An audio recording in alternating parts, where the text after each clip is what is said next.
लाडक्या बहिणींनो, तुमच्यासाठी आनंदाची बातमी एक घेऊन आलो. त्या अगोदर तुम्हाला एक सर्वांना विनंती आहे.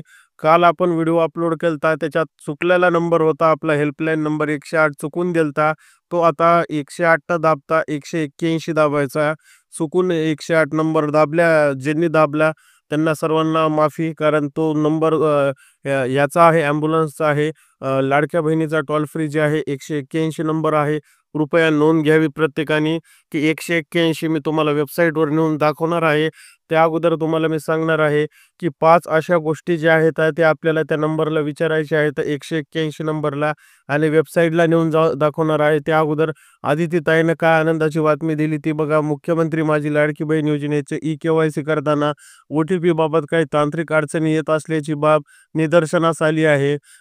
महिला व बालविकास विभागाच्या वतीने याची गांभीर्याने दखल घेण्यात आली असून तज्ज्ञांच्या माध्यमातून उपाययोजना करण्याचे काम प्रगतीपथावर आहे. लवकरच ही तांत्रिक अडचण दूर होईल. ई-के-वाय-सी प्रक्रिया अधिक सुलभ व सुकर होण्याबाबत सर्व लाडक्या बहिणींसाठी आश्वस्त करते.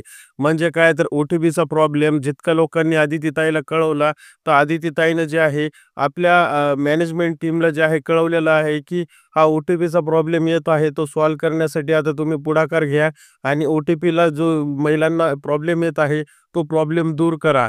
त्यामुळे आता आपल्याला 181 नंबर लाडक्या बहिणीचा जो की महिला बालविकास विभागाचा आहे, त्यावर आपल्याला काय शिकायत दूर टाकायची. तर बघा, प्रत्येक लाडक्या बहिणींना हा व्हिडिओ व्यवस्थित बघा.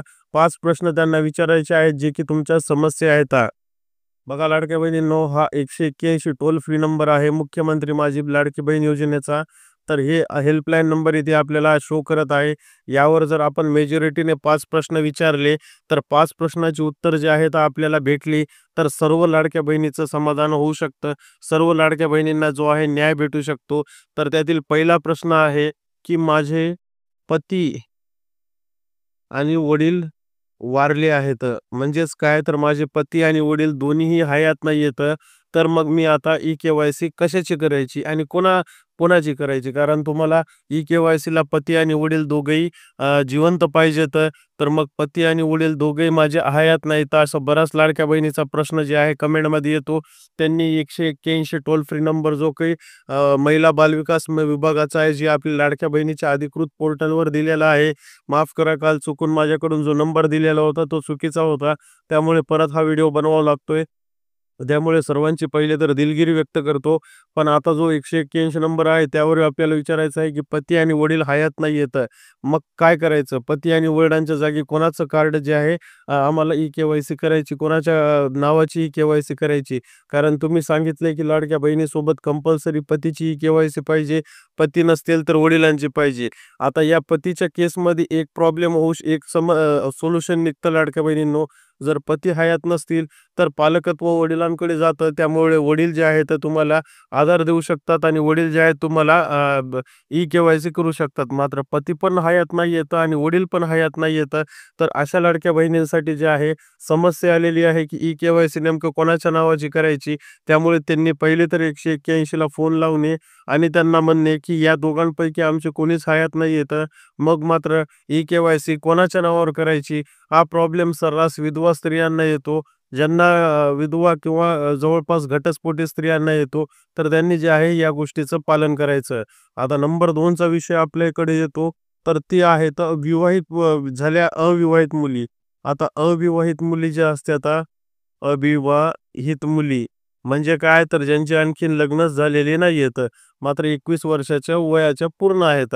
त्यांचे वडील हयात नाहीयेत. आता अशांना वडील हयात नाहीत. हयात नाहीत. तर मग अशा महिलांनी मात्र कोणाचा जो आहे आधार लावायचा. कारण तुम्हाला दोन्हीपैकी एक कंपल्सरी सांगितलेला आहे पती किंवा वडिलांचा. आता तुम्ही अविवाहित असल्यामुळे पतीचा तर संबंधच येत नाही. मग आता वडीलही हयात नाहीयेत. मग करायचं तर करायचं काय? जे काही आपल्याला दिलेलं आहे शासनाने, की तुम्हाला ई-के-वाय-सी करायची. तर मग ई-के-वाय-सी करायची तर कोणाच्या नावावर करायची?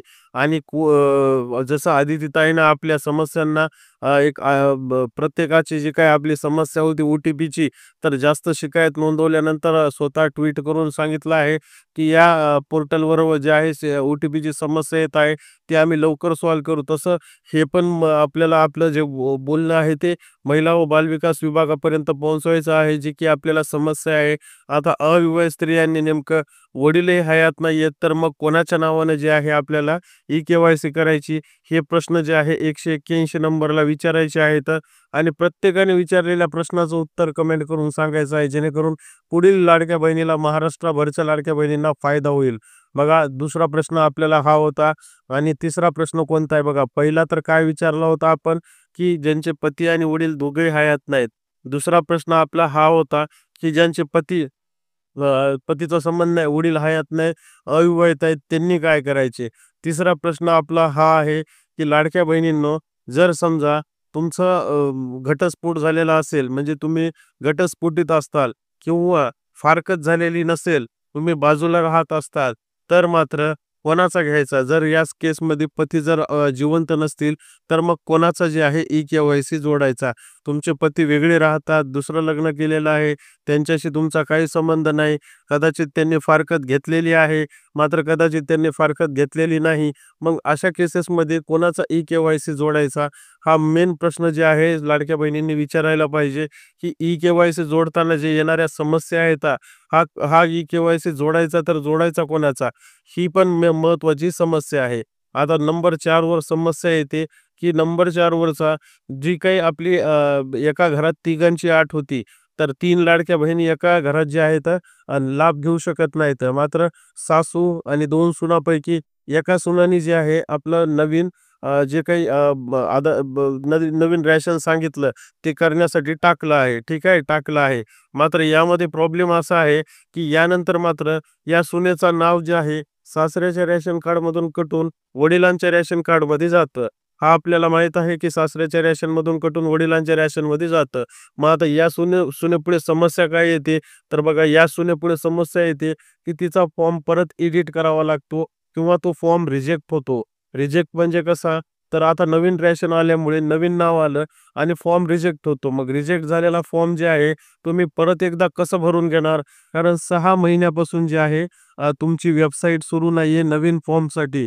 मग 6 महिने झालं फॉर्मची वेबसाईट बंद आहे, तर मग तुम्ही आम्हाला लाभ देणार का नाही? कारण आम्ही तर नवीन तुमच्या म्हणण्यानुसार व्ही-आर-एसच्या नियमानुसार जर नवीन रेशन कार्ड काढायला टाकलं सुद्धा आणि आमचं 15-20 दिवसात रेशन कार्ड येईल, महिन्यात येईल, ई-के-वाय-सी सुद्धा आम्ही करू.